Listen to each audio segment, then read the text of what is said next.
when you think of Italian mobsters, you probably think of Al Capone, of Vito Genovese, but Denver had its own Italian mob, and they ran all of the North Side. This is a story about the Smaldone family, who took power in a mysterious way and maintained it until the 70s in Denver. We're going to take a dive into the Smaldone family, the neighborhood that they controlled, and how locals viewed them as the protectors of the peace.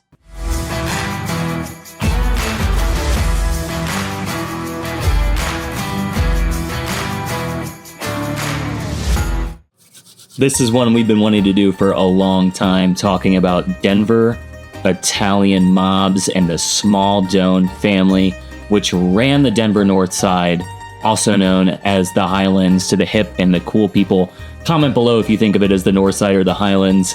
I've gotten into some pretty good history about the foundation of the Highlands, when it was founded, how it was a streetcar suburb, but now we're going to transport ourselves into Prohibition, one of my favorite time periods in America because it's one of the most polarizing time periods in America, maybe with the exception of the Civil War, and maybe with the exception of right now. Oh, I didn't just say that, did I?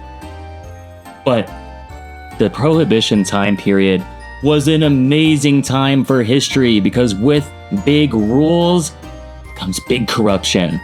And the Italian immigrants that settled Denver's North Side and established this as their base ran this city through a secret network of underground tunnels.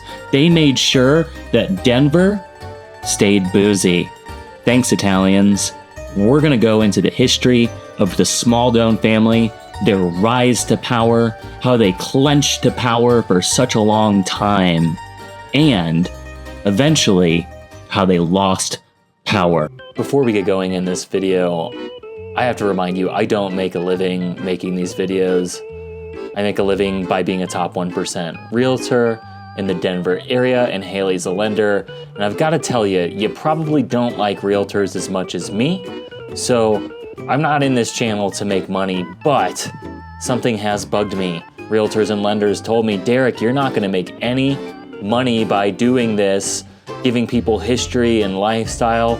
You gotta do videos like the 5 reasons to not move to Denver to do that. So please, can we prove these realtors and lenders wrong? If you're thinking about buying, selling, or investing in the Denver metro, please give me a call. Go to my website, symbiohomes.com. I own my own brokerage here. I'm honest, I'm truthful, I'm not scummy like some of these people out here, and I'd love to help.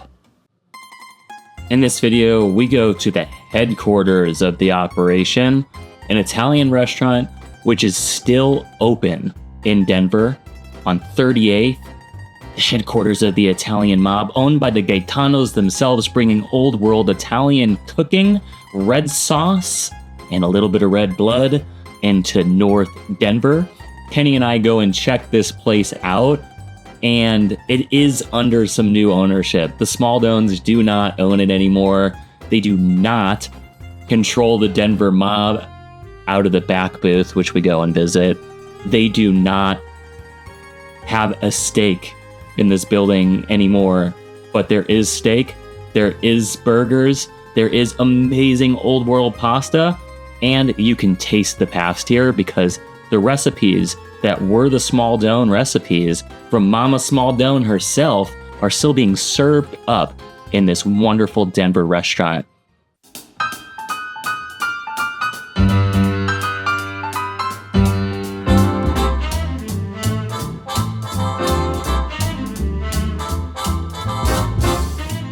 We're getting out at Gaetanos here.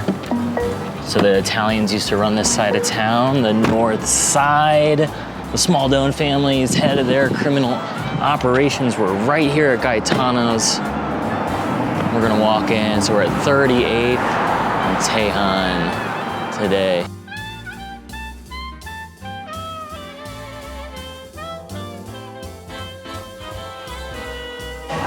Amber's great.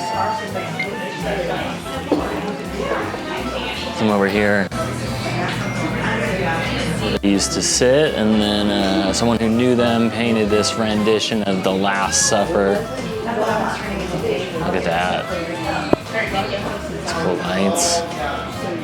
From Frank Sinatra himself. Great backlit bar here. Red because of blood, and they said there's no windows in this place for a reason. That's what they say. Just so that way, just in case. Could get a little section on the history there.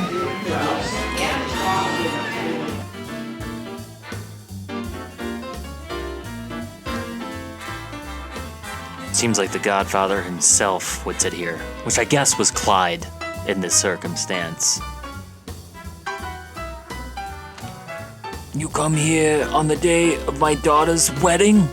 Okay, that was really bad. Sorry. See what you think of this thing. Yeah, let me get in here. Nice simple sandwich. It looks delicious. It looks authentic. It's good. Delicious. Did the cutlet right, nice and thin, right? So good. All right, and then I got this is a half of the eggplant parm, which looks absolutely amazing.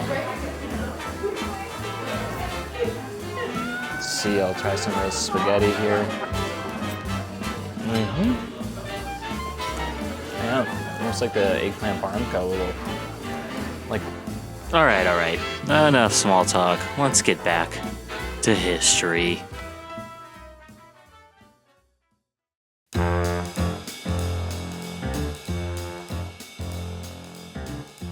Before that, the Smaldones had to operate underground.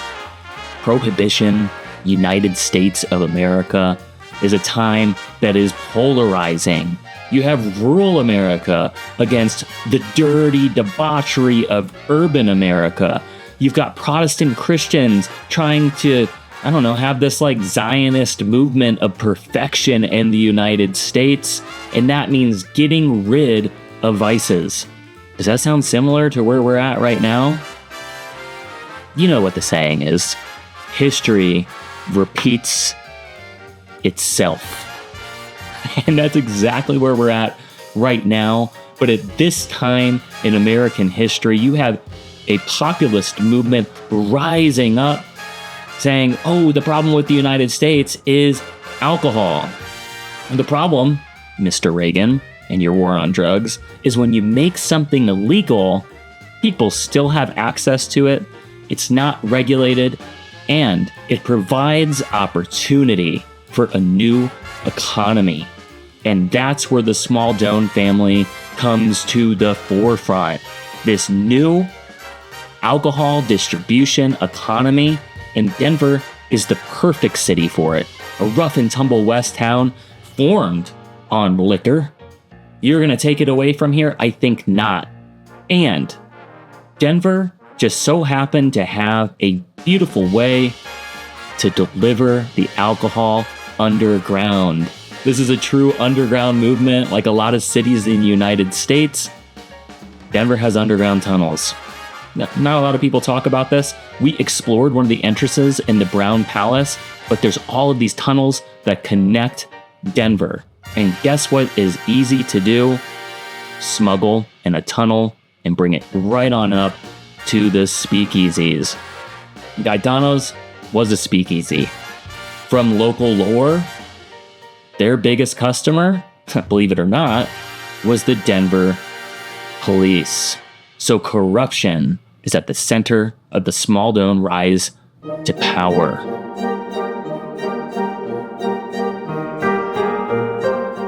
Clyde and Checkers, born in the early 1900s in the north side of Denver to Raphael and Mammy Smaldone from Potenza, Italy. This is the beginning of their story, and it didn't take them long to get going either. When they were teenagers, when, most of us are doing nefarious things, this was the beginning of Prohibition. And as teenagers, they would find stashes of liquor steal it, and then resell it to the speakeasies, forming the Smaldone enterprise. But problem, the Italian mob is ran by Little Caesar, known as Joe Roma formerly. Little Caesar was a 5'1" Italian with some attitude, and at that time, the Smaldones had to answer to him. The Smaldones, who went from stealing liquor to importing Canadian whiskey, making their own liquor, and then being involved with Al Capone himself in Chicago to bring liquor in from Chicago, didn't want to answer to any boss. They are the boss. And in 1933, Little Caesar got his end. A lot like Caesar. These people that were working for him, the Smaldones, apparently shot him 7 times, sending a bloody message to the rest of Denver that we are in control of the cities, and if you cross the Smaldone family, you are crossing the Denver Italian mob. Now, of course, the Smaldones denied any part in killing old poor Little Caesar, but the transfer of power was complete at that time, putting the Smaldone family on top of the liquor empire that was so popular in Prohibition.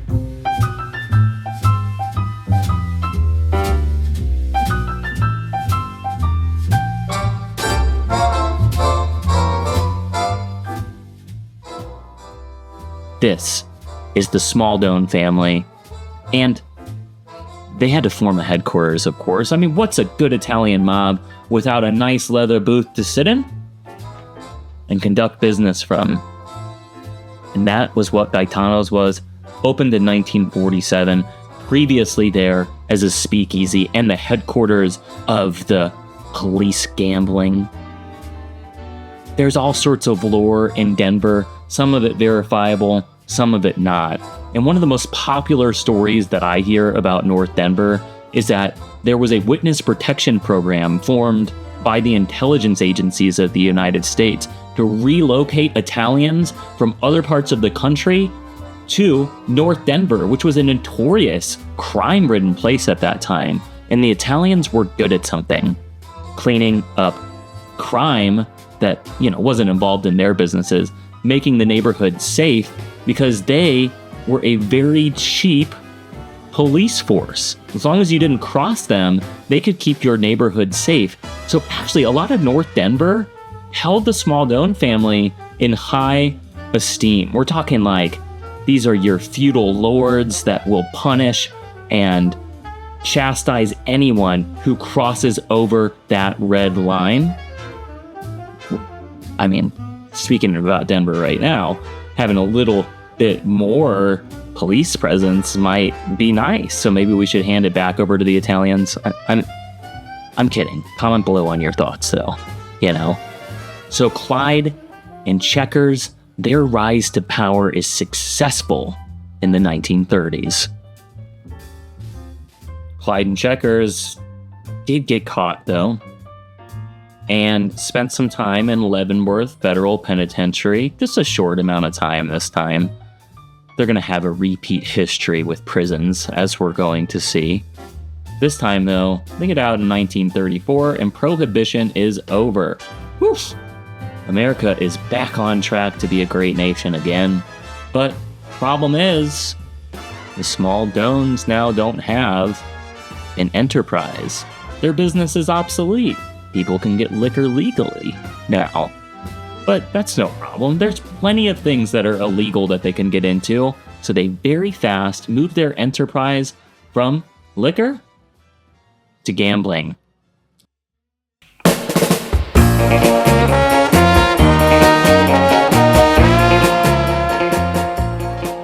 You gotta love the savviness of the Italian mobs at this time to recognize enterprises that could be profitable, that are in that dark area of legality. Heck, if they legalize one thing, they'll make another thing illegal, and we can make money doing that. Central City, Colorado. there's casinos here now. Clyde and Checkers, they wanted to get in on something that was illegal that could be legalized, because then they could make all sorts of money. So they found their first casino in Central City in the 40s. The problem is it took 40 years for gambling in these mountain towns to become legalized, but that didn't stop the Smaldone family. They had like 500 slot machines. They did a lot of sports betting too. I just imagine, when people didn't repay the bets, what that was like. I mean, they ran like a little mini Vegas here in Colorado. Problem is, feds didn't like him. We all know how Al Capone got caught. He didn't pay taxes. They got him on tax evasion because he kept financial records. And when they got Capone, there was an all-out war by the feds to get all of these Italians in prison. So, the war against the Smaldone family begins to try to pin them in a corner, get them back in the federal prison, so that way they're not, providing any fun gambling in Colorado. They got old Clyde and Checkers the same exact way they got Mr. Capone. Tax evasion. Did we fight a Revolutionary War for tax? Never mind. That's not here. They didn't pay their taxes, so they got them. And at trial, the Smaldones tried to bribe the jurors. Said, hey, give us a not guilty, here's a little bit of money. Problem is, now I got charged with jury tampering as well. Dang it, that one didn't work out. The judge sentenced them to 3 consecutive 4-year terms, which were all combined, and they got to go 12 years back to Leavenworth, their second home other than North Denver. But they got a brother, Chauncey. Chauncey didn't get sentenced, which means that the business could still continue, so that way when they get out of Leavenworth, they have a business to come back to.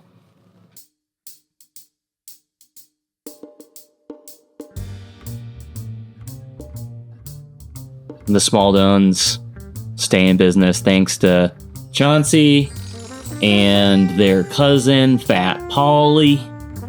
They stayed right on in business up until 1963, 10 years later, when the brothers get out of business. Now, Checkers wanted to keep running the business, and Clyde, who Gaetanos is named after, Gaetano is Clyde in Italian. He said, I'm out. I spent 10 years at Leavenworth. I'm going to live the rest of my life in peace. But Checkers was like, we got an empire to maintain here. Problem is, Chauncey and Fat Paulie let some stuff slip through their fingers. They didn't have total control over the gambling empire in Colorado at this point. Now, if you don't have total control, to the mob, it means total war. So in the 60s, the Smaldone family gets blood on their hands once again, killing one of their biggest competitors, Skip LaGuardia, University of Colorado football player, Italian, who thought he'd get into gambling and bookkeeping. Well, I think we all know what a shotgun to the face had to do with his career. It ended it.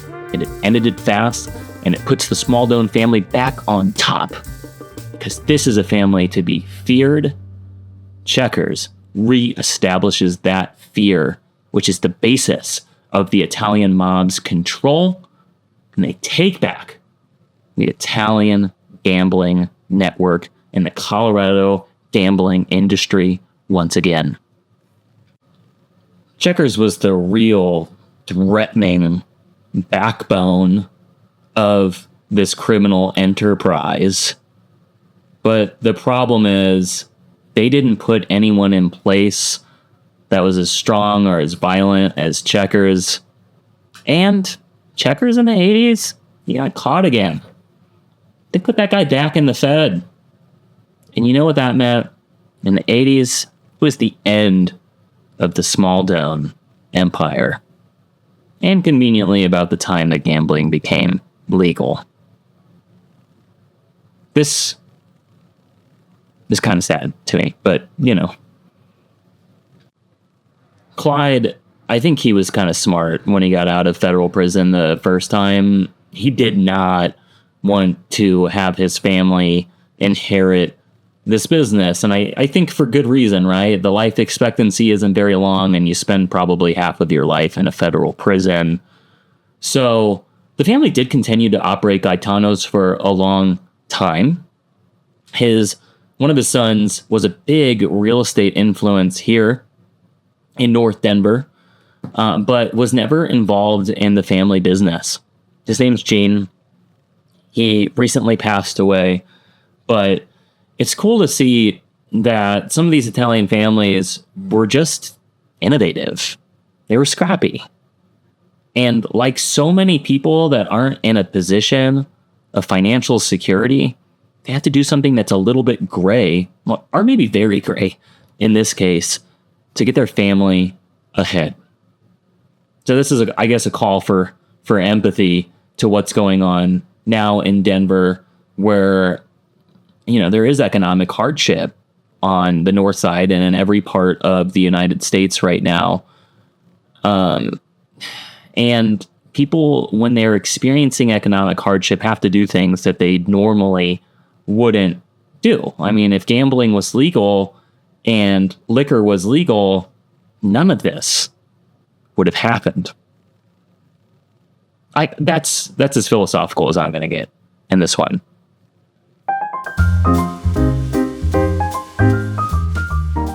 All right, let's move into our next part of this video, which I think is going to be super fun. We are going to look at some of the homes the Smaldones owned, that the Smaldones killed some people in front of. And if you want to own a piece of Denver history, I'm going to link all these North Denver homes in the description below. Okay, first one, 3427 Osage Street. Clyde's first house, last sold in 2015 for $400,000. The listing description said killer opportunity in Lohi. I don't think they knew what they were putting. Next one, 3042 West 41st. This one comes up in the newspapers a bunch. You can see Mildred Smaldone owned it. This is where Eugene lived, and it hasn't sold since 97 when it passed to another Italian family here in North Denver. This is a piece of history, though. A lot of blood in this home.